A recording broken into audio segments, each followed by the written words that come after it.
पवित्र समय print end YouTube channel की खासियत सामाजिक, आपराधिक, राजनीतिक, धार्मिक और बॉलीवुड।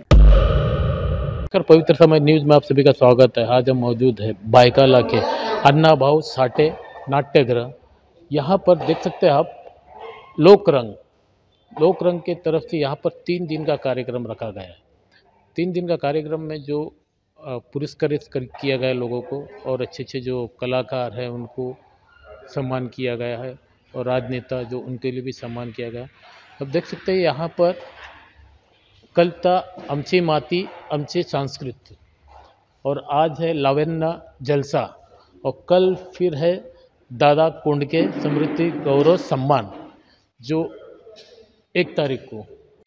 ऐसे में जो कार्यक्रम के जो प्रमुख जो ऑर्गेनाइजर है आइए हम उनसे बात करने की कोशिश करते हैं। सर मी बघितलं आज इतकं मोठं कार्यक्रम म्हणजे आज 3 तुमचा कार्यक्रम इतकं मोठं कार्यक्रम होतं। मोठा कार्यक्रम करायला म्हणजे असं साधारण करून असतात म्हणजे आपण तुमचं फायनान्स बिनंतर कसं काय तुम्ही करतात? मुळात संस्थेची जी बांधणी आहे त्याचा जो बेस आहे त्याची मुळात ती खाली खूप खोलवर रुजली आहेत। 25 वर्षापूर्वी नव्हे तर 1989 ची मुळे रुजली आहेत। त्यामुळे एक विश्वासार्हता आमच्याबद्दल मुंबई आणि महाराष्ट्रात आणि संपूर्ण हिंदुस्थानात आहे। आम्ही ज्या पद्धतीचे उपक्रम करतो किंवा विनियोग त्या पैशांचा विनियोग करतो त्या माध्यमातून आपला हात जर विश्वासाचा असेल तर देणारे हजारो हात आज समाजातून उभे राहतात। या उक्तीला आम्ही सार्थ ठरलो आणि लोक देत गेले, आम्ही करत गेलो। त्याच्याबरोबर अशा पद्धतीच्या मोठ्या कार्यक्रमांसाठी LIC ऑफ इंडिया असेल, न्यू इंडिया इन्शुरन्स असेल, बऱ्याच कंपन्या म्हणजे ज्याच्यामध्ये अनेक बँक सेक्टर्स आले, तर सगळ्यांनी आम्हाला प्रामाणिकपणे प्रायोजकत्व दिलं आणि आम्ही त्या पद्धतीने काम करत आलो। कार्यही केले, आजही करतोय, उद्याही करणार आहोत। आणखी तुमचं काय कार्य काय असतात आणखी सामाजिक?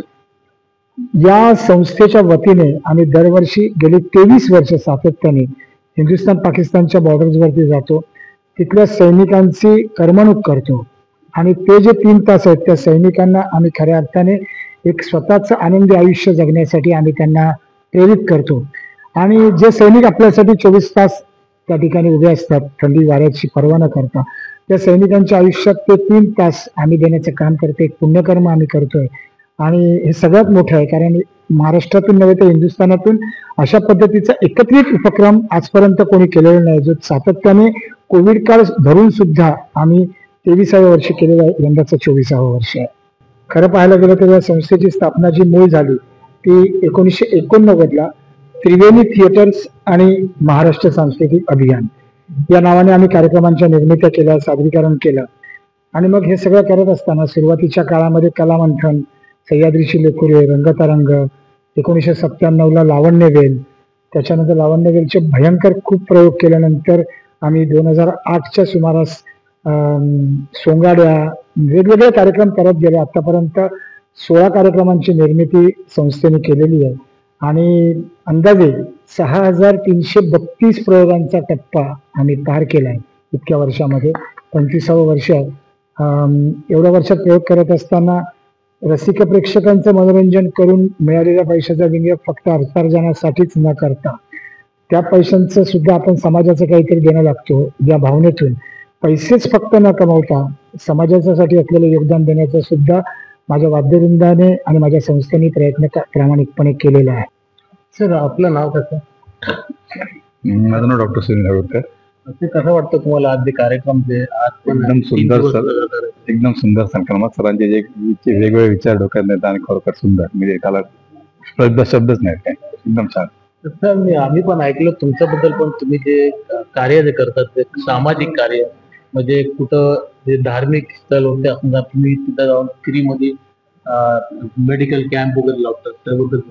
आमची संस्था आहे त्या संस्थेतर्फे आम्ही फ्री मेडिकल कॅम्प घेत असतो बऱ्याच ठिकाणी। कुंभमेळा असो, सिद्धिविनायक महालक्ष्मी आपले कॅम्प चालू असतात, फ्री कॅम्प। आता कुठला तुमचा कॅम्प लागणार? आता आषाढी वारीचा आपला कॅम्प आहे पुढच्या महिन्यात, जून महिन्यात। आपण काय बोलणार कार्यक्रम? माझं नाव मारुती खोळे, मी संतोष सरांचा आरोग्य सरांचा मित्र आहे। गेली 4-5 वर्ष मी सरांबरोबर असतो, दौऱ्यावरती असतो, PHFचे दौरे, काही हे कार्यक्रम, हे कार्यक्रम सुंदर कार्यक्रम करतात, त्यामुळे आम्ही त्यांच्याबरोबर कायम असतो। कायम असतात। आणखी राजूबद्दल या ठिकाणी आमच्या सोबत असलेला आहे, ज्यांनी 1989ला आम्हाला पहिल्यांदा प्रेरित केलं की अरे असं काहीतरी व्हायला पाहिजे रे, आपण करायला पाहिजे. आम्ही रस्त्यावरती होतो त्यावेळेला, ही सगळी संस्था रस्त्यावरती होती आणि त्यावेळेला पखवाज शिकवण्याचं काम मुंबईमध्ये ज्या कुटुंबाने केलं अख्ख्या महाराष्ट्राला, ते पखवाज महर्षी पंढरीनाथ अण्णा उल्हाळकरांचे सुपुत्र आणि आत्ता पखवाज वादनाचं काम आणि शिक्षणाचं अध्ययनाचं काम करणारे राजू उल्हाळकर यांनी त्या काळी आम्हाला प्रेरित केलं, जेणेकरून आम्ही आजपर्यंत हे काम करू शकलो, यानंतर करणार आहोत. आणि त्यामुळे राजू सारखे जुने मार्गदर्शक साधे मार्गदर्शक आहेत, त्याच्यापाठी कुठलीही प्रसिद्धीची पार्श्वभूमी नसताना सुद्धा फक्त कलावंतांसाठी काम करायचं राजूचं स्वप्न. आजही राजू आमच्या सोबत आहे 38-25 वर्षानंतर सुद्धा. अविनाश सर, आपण काय बोलणार? संतोष परब मीच आता मागच्या वर्षी त्यांच्याबरोबर आपल्या सीमेवर जवानांसाठी आम्ही खूप चांगले त्यांनी प्रयोग करतात आणि गेली अनेक वर्ष माझ्या मते आपण हे सगळे प्रयोग करता येते आणि त्याच्यामुळे त्यांचं मनोरंजन सुद्धा होतंय आणि थोडासा त्यांना विरंगुळा त्यांच्या डेली याच्यामध्ये. संतोषचं कौतुक करावं तेवढं कमीच आहे. नहीं, ये कंपटीशन नहीं है, जस्ट लाइक रीयूनियन कि 25-38 साल पहले के जो कलाकार मेरे साथ में आज भी है, जो कोई मम्मी पापा बन गए हैं, हाँ, तो उनको साथ में लेकर फिर एक बार इस साल में, क्योंकि ये 25 साल है, 25वां साल है, तो इसके अंदर हम लोग एक ये प्रोग्राम अरेंज कर रहे हैं कि सभी को एक साथ लेकर एक रीयूनियन का प्रोग्राम करें, सभी को एक साथ लेकर काम करें. आपके लिए मैं जानकारी देना चाहूंगा, ऑलरेडी इस हमारे श्रृंखला की इस परिक्रमा जो है सलामी की, जिसका ये 23वां साल हुआ है, 24वें साल में हमने पदार्पण किया है. मैं आपको याद दिलाना चाहूंगा कि 2002 में जब सफर सम्राट राजा पाटिल थे, जो राजा पाटिल मुंबई के राजा रानी ट्रैवल्स के मालिक थे, वो मेरे इंस्पिरेशंस थे मेरे, तो उन्होंने मुझे बताया था कि हम लोग चलो से जवानों के लिए जाके जम्मू कश्मीर में प्रोग्राम करते हैं.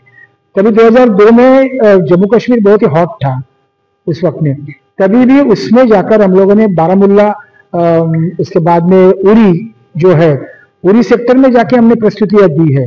अगर हमने 2002 में प्रस्तुतियां दी है तो अगर समझो आने वाले कुछ सालों में हमें कुछ सहयोग मिलेगा, अच्छी तरह से सपोर्ट मिलेगा, प्रशासन का सपोर्ट मिलेगा, तो हम लोग जल्द में ही सलामी के प्रोग्राम के लिए हम लोग पहलगाम भी जा सकेंगे.